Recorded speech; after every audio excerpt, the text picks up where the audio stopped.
Hello and welcome to some more Star Citizen, looking at the latest PTU 3.35G patch, what they need to do to get it done in the short term for 3.35 live, and basically the state of the game. Are they going to be able to do it for the 23rd of November?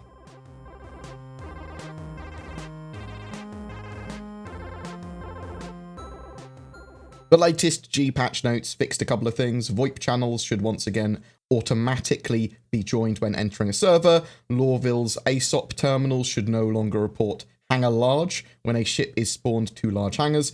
Fixed a client crash and 2 server crashes, and made some minor Lorville performance tweaks as well. The testing focus is Hurston, its moons, Lorville and rest stops, transit, landing, shopping and assets, Reco Batacular missions, and general missions as well. So, all missions, I suppose. There are some major known issues as well. Enemy AI ships often appear to not take damage and become quite derpy. The first player to join a party will be kicked when an additional player joins, and shopping kiosks can cause the client to lock up. So, mission-wise, they appear to be trying to focus on some of the 3.3 missions, rather than trying to get new ones in or hooked up for 3.35. They certainly need to fix mission accessibility so that it consistently started and completed. This needs to include mission givers, Reco, Miles, Ruto, as well as the current personal and procedural missions.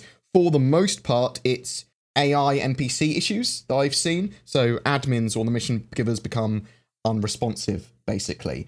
This is the admins are the people you give boxes to for the fetch quests, although obviously having those terminals now where you can literally put the boxes in, that helps a lot because they don't become unresponsive typically. There is a feedback thread for this, which I will link below for people that are playing in 3.35 at the moment, so you can help discern where problems lie. It does look to me now, though, that 3.35 might launch without much in the way of new missions for the Hurston area.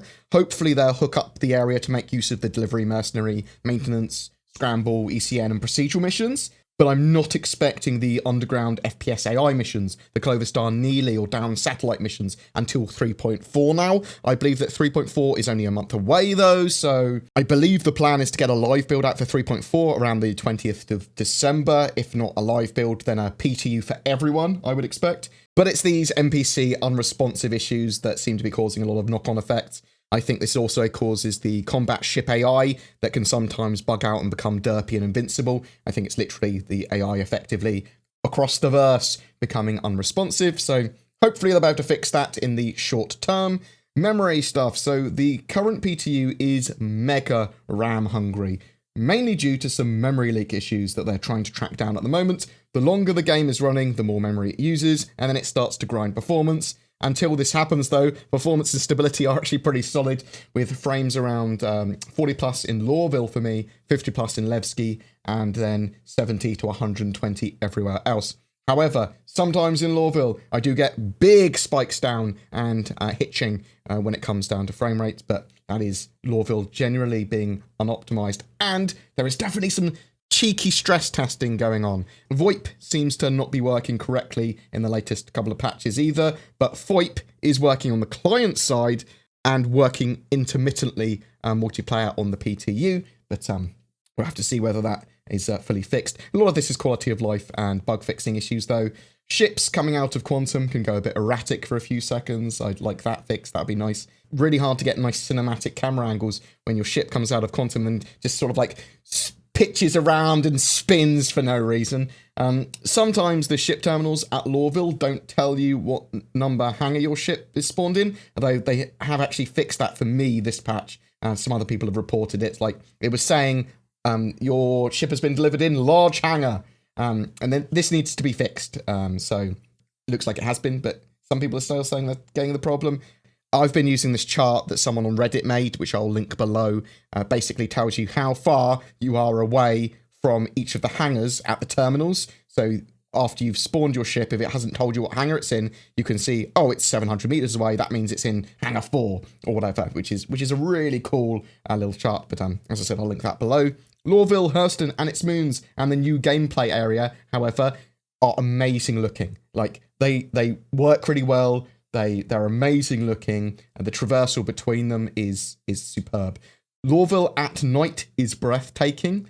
Hurston, with its huge scale and multiple biomes, is really a technical achievement I didn't think we were going to have properly at this stage, but it seems to work. Object container streaming has really allowed for good frame rates everywhere except for Lorville and to some extent Levski. There is popping in of assets and blending issues with planets and moons from orbit to ground, though, but they do seem to be getting better and better with this each patch. This is especially noticeable, the popping in and odd-looking assets, or geometry, I suppose, when you're coming in from orbit to ground and looking at water and islands there. There's odd shapes that sort of appear. The water there at the moment is obviously not fully wave simulated. It's sort of like just wobbling in a weird way, so it looks repetitive. So this is all stuff they will be changing in the future and improving. They do want full wave simulation for water, obviously. At this stage, that's a little bit too much to hope for. Spawning at Lorville and then moving around the Workers' District, getting on a fully working train system to get to one of Lorville's many gates or the starport or back to the Workers' District, to your hab, is really good. The fact that train system works and is sensible, and I haven't had any bugs with that tram yet, other than occasionally you see NPCs on the tracks, which obviously isn't ideal, but that's an interesting one.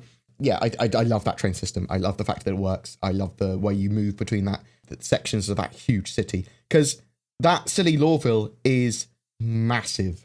I'm still hoping that we get rentals in 3.35, but that might be in 3.4 now, just because I haven't seen it tested in the PTU yet. We'll have to wait and see. The Vantage Rentals Kiosk is at TESA Spaceport on Lorville, though. It's in the starport there, so you can see that, but it hasn't got any functionality yet.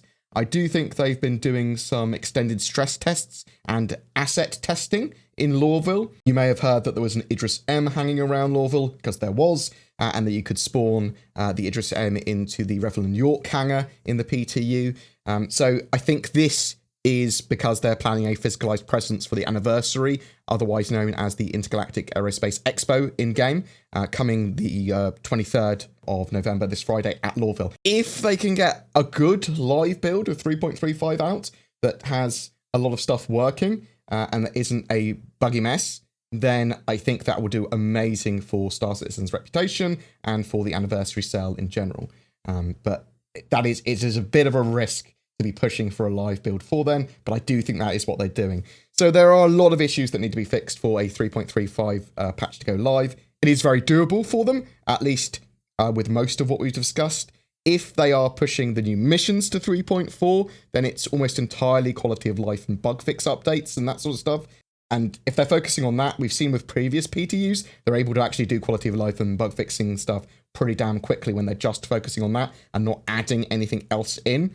It looks to me like we will have a live release for anniversary time, the 23rd, this Friday. My major worry with 3.35 live now being that the Hurston area will be a bit bare bones, and we're going to have to be waiting for a lot of that mission content for 3.4 now. That said, 3.4 should be going to PTU pretty damn soon, especially when 3.4 is supposed to release in December. But tell me what you think of 3.35 and any of the PT you've played so far in the comments below. Are you looking to pick up anything from the anniversary? Do you think they're going to be able to get 3.35 out as a live build for Friday? Do you think they're going to have physicalized sort of like show or Intergalactic Expo or some sort of interesting things going on in the verse around that time? Or do you think there's too much to fix and they're going to miss that window?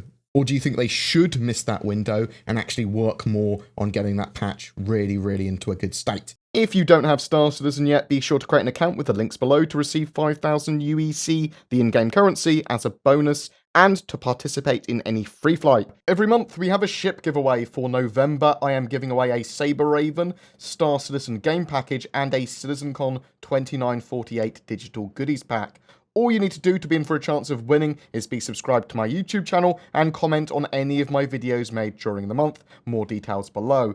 If you would like to further support the channel, the links to my Patreon and donations are down in the description below as well. If you are considering getting or upgrading your gaming PC for Star Citizen or any other game for that matter, Instead, consider the Shadow Cloud gaming service. It's a subscription-based service that leverages your internet connection to turn any appropriate device, whether it be an old PC, smartphone, tablet, and more, into a powerful Windows 10 gaming PC. It's been working well in the latest 3.3.0 PTU patch for Star Citizen.